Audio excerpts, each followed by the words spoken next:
Hi everyone, it's been a while since I uploaded a video and that's like my intro now. It's been a while.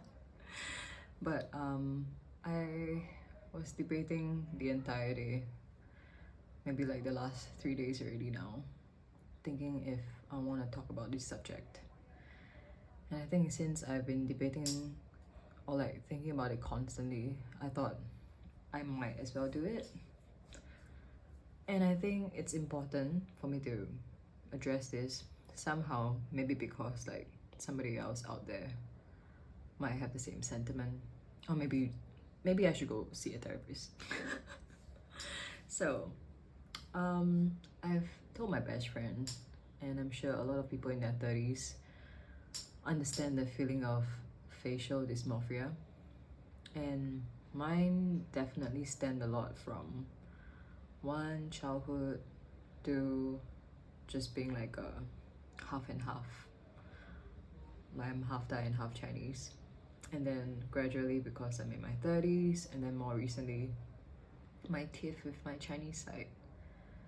So let's go back to the childhood to make things easier. I'm half Thai and half Chinese. My mom is Thai, like proper farming Thai. And she's obviously more on the brown side. And my dad is Chinese, Singaporean Chinese, and he's fair, good-looking man, good-looking lady. So they had their first child, my sister, who's now passed. And the first child, she came out perfect, like fair, beautiful, big eyes. And I was the second child. And in Chinese culture, you would know that they would prefer having like one daughter and one son.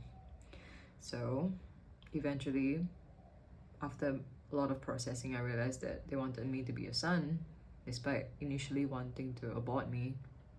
So I always had really short hair, and I was always wearing blue while my sister was wearing pink, and could have like moderately long hair. Like mine was always like had a slope and stuff. See if I can find a picture.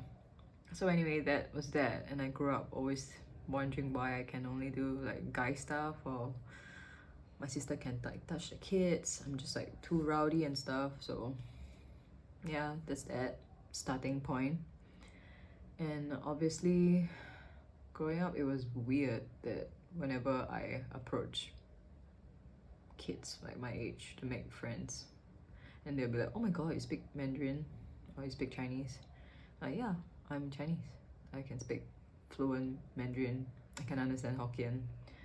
So it was a bit awkward, like seeing which clique fit me. Like I would always be like inclined to hang out with the Chinese kids, but also inclined to hang out with the Malay and Indian and other race kids, because I just thought they were more chill. Chinese kids just had a lot more like standards and a lot more like hierarchy. It's fucking weird to say it, but like that's how I felt even as a child. And then yeah, fast forward to teenage years, I obviously still look different. I dress different. I enjoyed Harajuku style.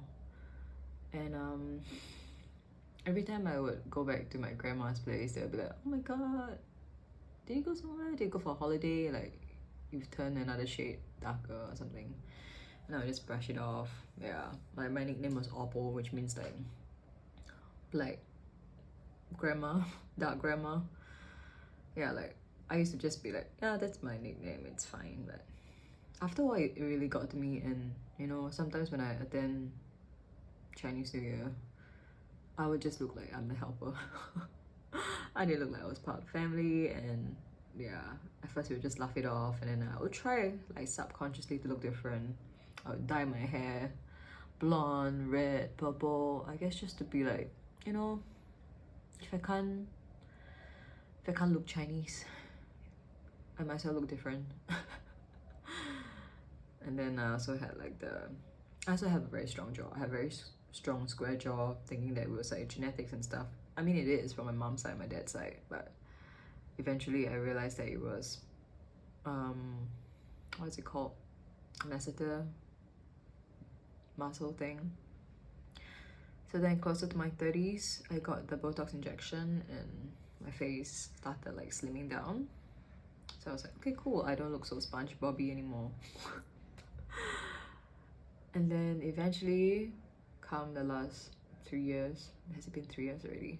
I had a tiff with my Chinese side, which I will not go into too much detail because their privacy matters. But all in all, I gave them my perspective, and obviously it wasn't taken well, but I'm glad that my grandma's in a good place now.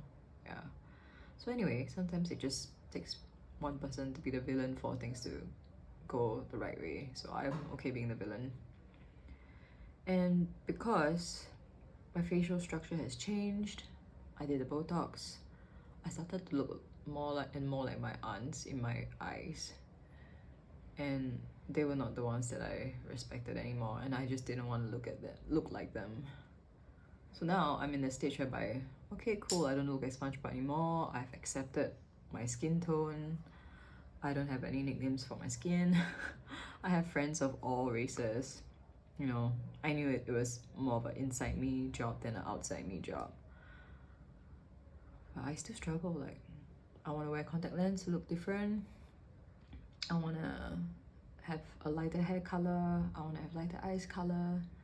Just to not remind myself that I look like the aunts that I don't respect anymore.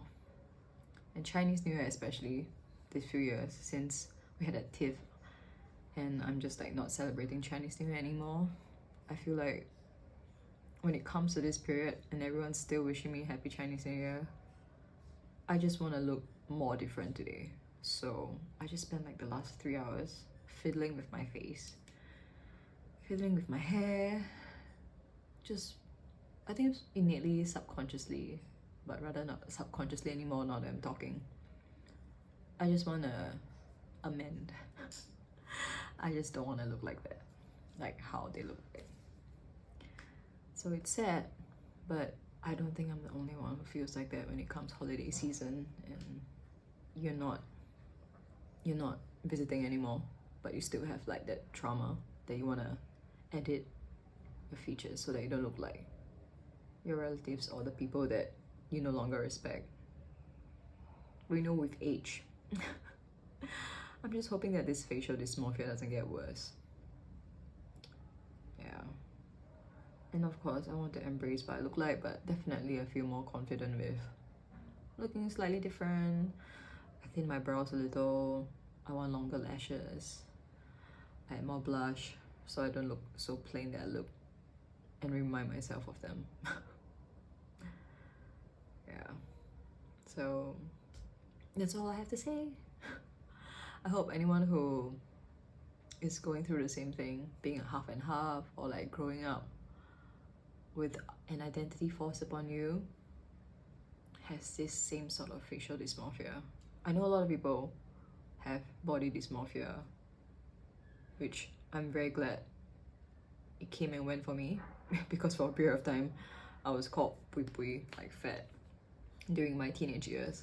So I started working out, and now I'm the stage whereby like I worked out so much, wanted to be a muscle mummy, and now I'm just like, you know, it's fine. I don't need to work out every day. I don't even need to work out if I don't feel like it. If I go through the whole year without working out but I'm still relatively healthy, I'm fine.